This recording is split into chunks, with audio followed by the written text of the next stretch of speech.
All right, Kara, how long have you been in Reclaim and what originally brought you in here?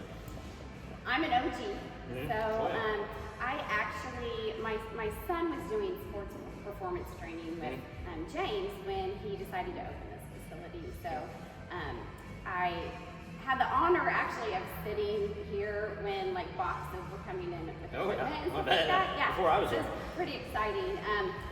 At that time I had no interest of coming here, but around that time when my son was training, I was overcoming some pretty serious health issues, terminal stuff. Right.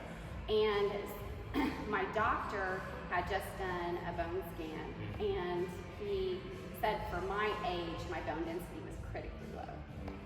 And one of the things that he prescribed was weight-bearing exercises.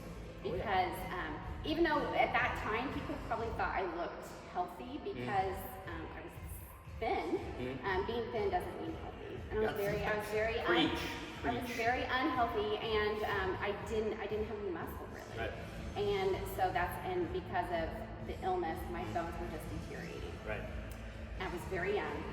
So I was talking to James about this because even though I had done fitness, I had never done like free weight kind of lifting or anything. Had no desire to do that. And I was really intimidated too about where to start, and I knew I wasn't very strong. Right. And James, even then, when at the beginning of Reclaim, he had, his philosophy was like, we're gonna start you where you are. We will meet you where you are, of course, and lift you up. And so, a few weeks later, I had an assessment and started.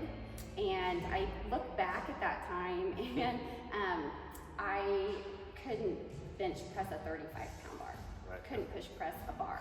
I wish I could say I remember that because I wasn't here. It's like, I remember it, but yes. I've heard. Yes. And I've seen, we have a picture over on that wall over there of it as well. Well, you can't see it from here, obviously, but it is much different than most transformations. It's like the complete opposite of going from like no muscle to more muscle mass. It's a great picture if you ever come in here and see it. All right, so now, how would you say your current goals kind of compared to what your original goals were? Well, my original goal was to reclaim my health. Right. I mean, I was very sick. I wanted to be healthy. That was the original goal. Right. The goal is still health, so that goal hasn't changed. Right. But over all these years, I think my goal now is to maintain that. As I age and as I still manage a chronic illness, is to maintain everything I reclaim. Awesome, sweet. All right, you mentioned like the chronic illness stuff, so we're gonna kind of hit on that a little bit as much as you'd like. It's like, so for someone who has dealt with something like Crohn's for obviously quite some time now, like how do you go about like keeping yourself as healthy as possible, like as healthy as you are now? Well, when you have a chronic illness, if you think about, we all need to stay like in equilibrium. We all need to stay balanced, and my body wants to attack me all the time. It doesn't recognize when it's supposed to work and when it's not. It just is always attacking. Right, yeah. And so what I have to do to stay healthy is to kind of keep it at bay. And coming in here approximately 3 hours a week is an important piece, but it's all the other things I do outside of here that keeps me healthy.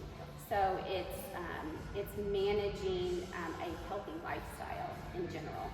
And that's everything from nutrition to mobility to movement to managing stress to doing things that create endorphins. The feel-good stuff, that keeps everything happy. So it takes a commitment and a healthy lifestyle. Right, of course, yes, sure. All right, now away from kind of the serious stuff, we'll get serious in a way, but a little different aspect. What is something you want to achieve this year, 2025, by the end of the year? Anything? Well, my body is going through a time of transition because of my age, and so my goal for this year is to recalibrate because what I have been doing, what's been keeping me healthy, hasn't been in the past several months supportive of that. Yes. So it's really becoming educated in what's going on with my body. I know James has done a lot of articles lately about that, and that's helped, and just seeking other sources and changing things up a little bit to better support where I'm at now. Change is good. Yes. Change can be good. It can be good, people. Well, the neurotype assessment and the change of the program, my change in programming in January came just at the right time for me for that. I didn't realize how much my workouts were fatiguing me. Kind of tearing you down a little bit. Yeah, a little bit. Yeah. And I thought maybe I was just getting old. And I'm just getting old, and I don't know how long I can do this. Right, and but changing the programming has really helped me in that sense that now I'm feeling energized by my workouts again. And but it is a change. It is a change. Right, which is good. Good to hear. Good feedback. All right, last question. What advice would you offer to anybody out there that kind of has like currently battles or has battled like some of the same things you have battled in your life? Your mindset is everything. I know when your body, you feel like your body's failing you. It is really easy to get discouraged. It's easy to throw in the towel, I'm sure. It is. Yeah. It is. You don't feel good, and you're like, why can't I do what I want to do? It's Right. very frustrating. For me, changing that mindset instead of thinking I have all these limitations because of how my body works is to change my mindset and approach it as what can I do to better support my body and because of how it works. And in doing that, I think I give myself some grace. Right. I appreciate it.